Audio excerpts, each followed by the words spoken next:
Clients moins nombreux, hausse du prix des matières premières. Depuis un an, plus de 190 restaurants ont fermé leurs portes dans le Puy-de-Dôme. La situation est inédite, notamment dans la capitale auvergnate. Les restaurateurs tirent la sonnette d'alarme et s'inquiètent pour l'avenir. Aurélie Albert et Sébastien Bonneto sont allés à leur rencontre. Cela fait plus de 20 ans qu'il est à la tête de cette institution clermontoise. Et pourtant, aujourd'hui, Daniel Roblet est inquiet pour son établissement. Selon les mois, il peut perdre entre 15 et 18% de chiffre d'affaires. Le début des problèmes, ça a été avec le Covid, comme tout le monde. On a été pendant 2 ans à souffrir. On se remettait du Covid, on commençait à retrouver nos clients qui revenaient gentiment. Et patatrac, les travaux dans la ville ont commencé. À partir de ce moment-là, tous nos clients extérieurs, on les a pas revus. 47 établissements sont en redressement judiciaire. 195 ont même dû fermer leurs portes depuis un an dans le Puy-de-Dôme.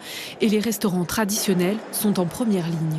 Vous avez la matière première aujourd'hui qui est devenue un sujet plus que considérable et c'est des marges en fait qui sont en train de se réduire parce que plus vous achetez cher, vous ne pouvez pas répercuter en permanence ces augmentations de prix. Donc c'est des marges qui s'étiolent et ça, lissé dans le temps, c'est des établissements qui sont dans une souffrance silencieuse. Il y a des fermetures, mais il y a aussi des ouvertures d'établissements.